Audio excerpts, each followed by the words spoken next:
sat here, you're half an hour closer to your grave. You must go and volunteer in a hospice or in a hospital wards where people die. Last moment when it comes, when they die, they're just bewildered.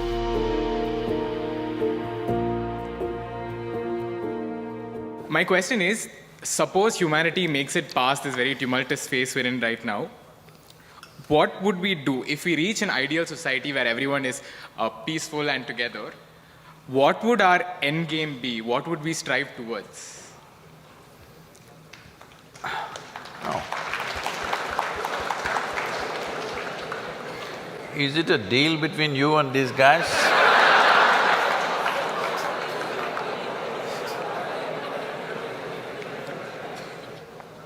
See, look at it this way, because you can't really figure what all these people want.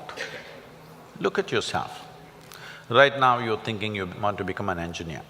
Let's say right now I make you an engineer, this moment. Then you're thinking you need a job, I got your job. Then you're thinking you need a promotion, I got you. Then you think you need an award, I got you.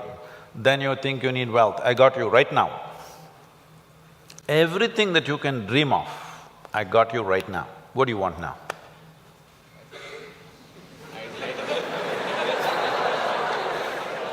Yeah, I can do that for you.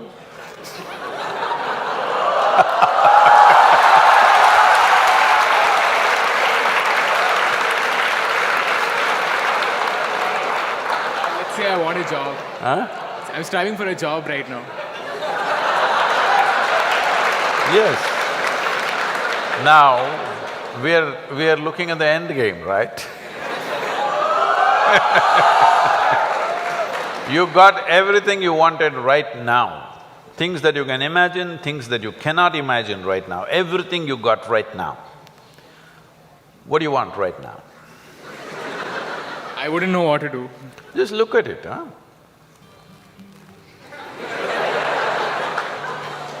See, when you say this, what it means is, all you want in your life, what you're seeking is struggle.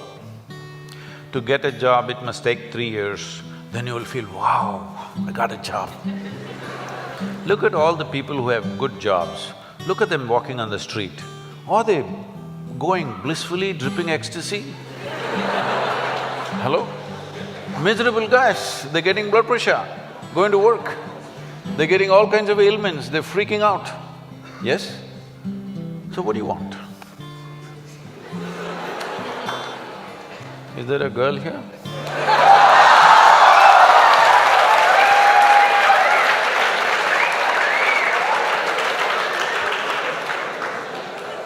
What do you want? I don't know anymore. That's good.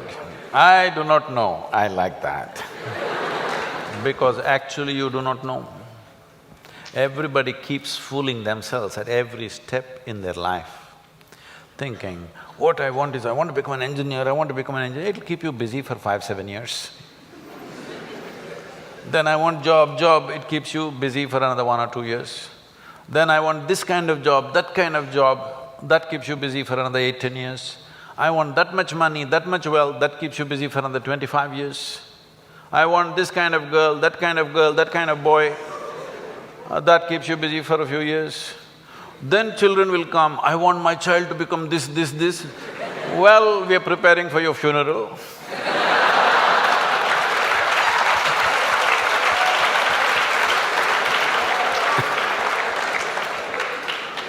You need to understand just this. Right now, you may be giving all kinds of contexts to your life. But essentially, what you call as my life right now is just a certain combination of time and energy. Yes? As you sit here, time is rolling away for all of us. Can you roll it back?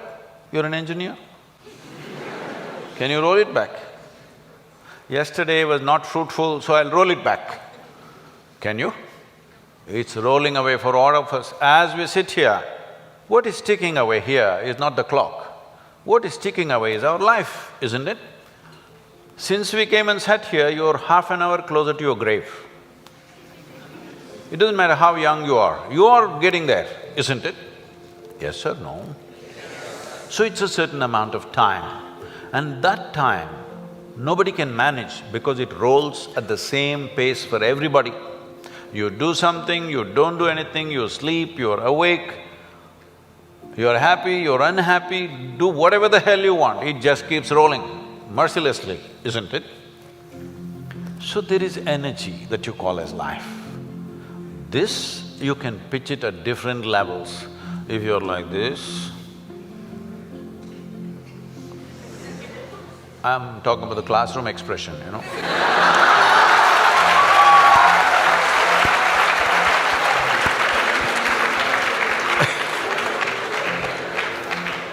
If you're like this, 24 hours feel like 1,000 years.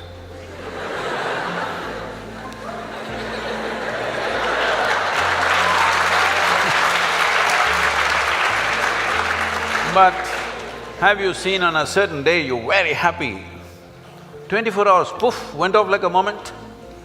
Yes or no?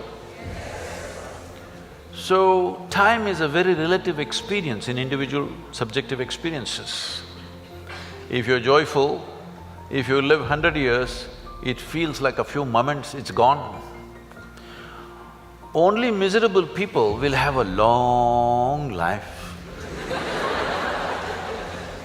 Because if you're miserable, you'll always feel life is too long that you will want to cut it short. But if you're joyful, the possibility that a human being holds, before you look around, it's over, really. But what possibility this carries? So what you need to manage is your energies, because life is a certain amount of energy, it's not limitless, but it can be enhanced. If you function at one level of energy, what you do in 10 years' time, if you function at a different level of energy, the same thing you can do in 1 year's time. So if both people live for 100 years, in terms of impact and profoundness of experience, one has lived for 1,000 years, another has lived for 100 miserable years. So this is all you can do. You may think right now, engineer, this one, that one, these are all limited contexts you're setting for yourself. Fundamentally as a life, it's just time and energy, isn't it? The question is what you make out of it. Do you want to make something out of it? There's no compulsion you have to make something out of it. When I say making something out of it is not a social phenomena I'm talking. What should you become in the society? That's not what I'm talking. Fundamentally, you have come here in terms of life is you want to experience life. Question is how profoundly. Right now, if people want to experience life, what are they experimenting with? They will experiment… not this, this. Yeah, I know you guys.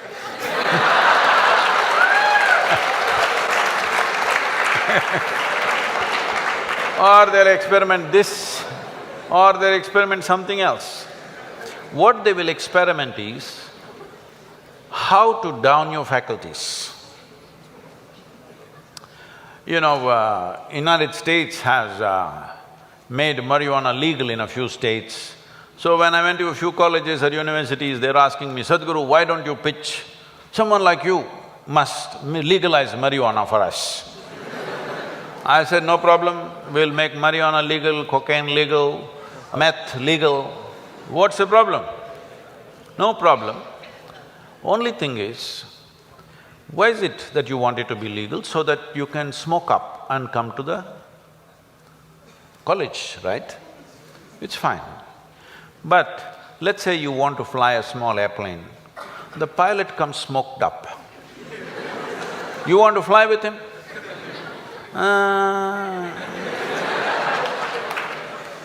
Because the guy is already flying without the airplane.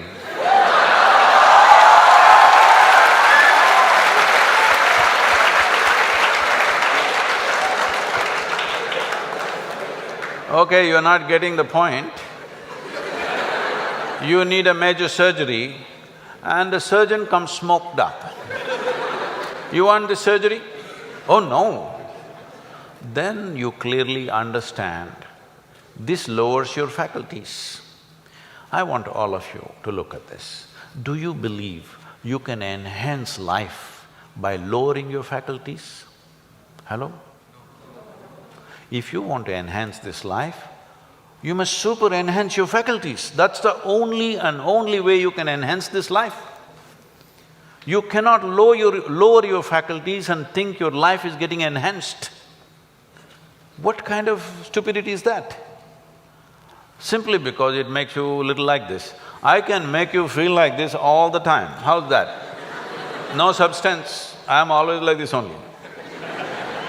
Look at my eyes, I'm stoned. Yeah.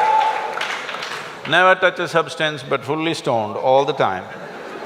Because I want you to understand this, the greatest chemical factory on the planet is here.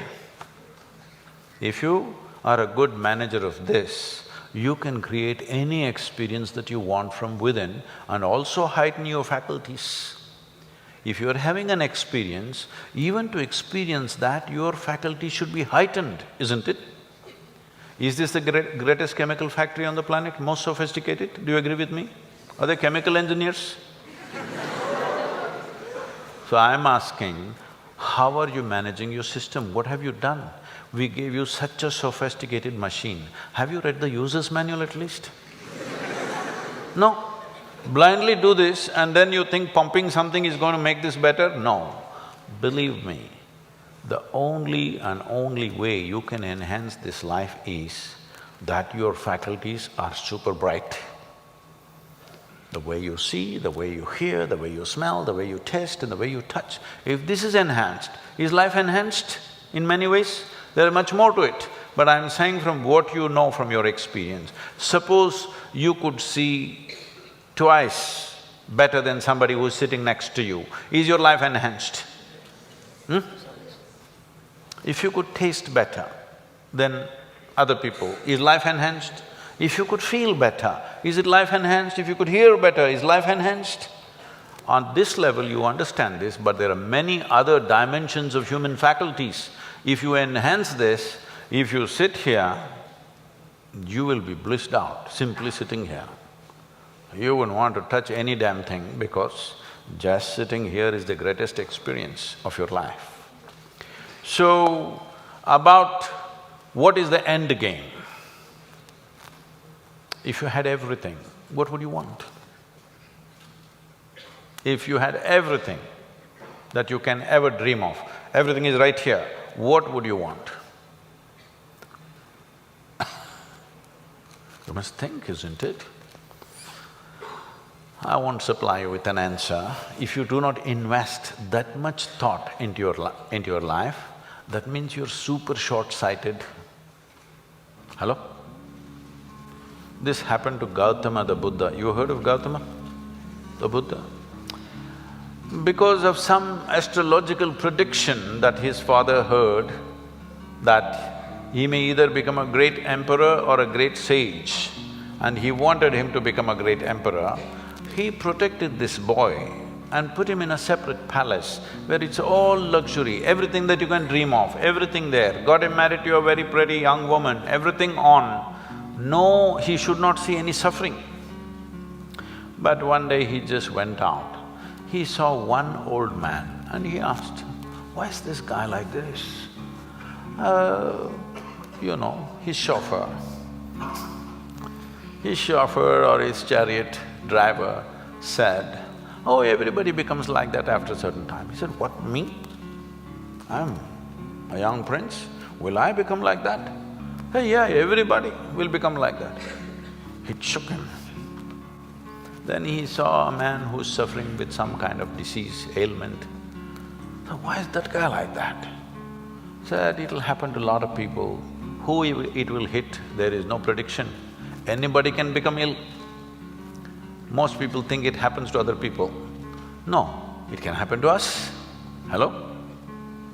And then he saw a funeral, a dead body. So what is that? He said, that is inevitable, everybody will die. Do you also know?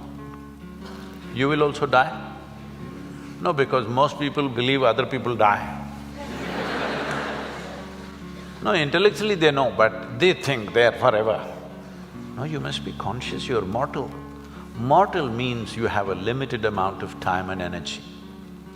If you're always conscious about this, how would you organize your time and energy? You decide. If you're conscious about it. If you think you're a superhuman being, you're not going to die, other people will die, all the best. It'll come. You can realize this on your deathbed and die. See, people may think this is extreme, but you must go and volunteer in a hospice or in a hospital wards where people die, and you must see. It's very important, very, very important. Only then you become sensitive to life. Life becomes super valuable because you know it's a limited amount of time.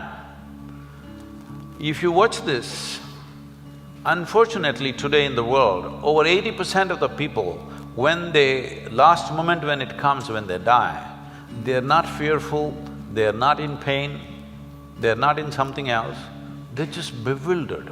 A look of bewilderment comes because all their life they just lived their thought and emotion, they never lived a life.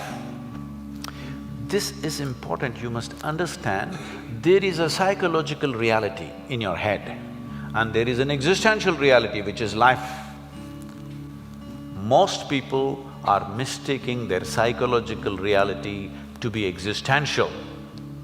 Your thought and emotion has become more significant in the cosmos, isn't it? Hello? Huh? What you think, what nonsense you think and feel, has it become more important than the universe or no? This means you are making your creation more significant than the larger creation. This means you must suffer. If you don't suffer, I'll be disappointed. Yes, I will be. Because if ignorance doesn't make you suffer, then what? Then what's the use of me? Because it takes a lot to come out of the trap. What is the use of somebody striving to come out of the trap of ignorance when people can live wonderfully in their ignorance? What is the point? What is the use of knowledge? What is the use of knowing? What is the use of enlightenment? What is the use of realization if people can live absolutely blissfully in their ignorance? What is the point? When you're ignorant, you must suffer. And I want you to know, the greatest evil right now on the planet is not evil, it's ignorance.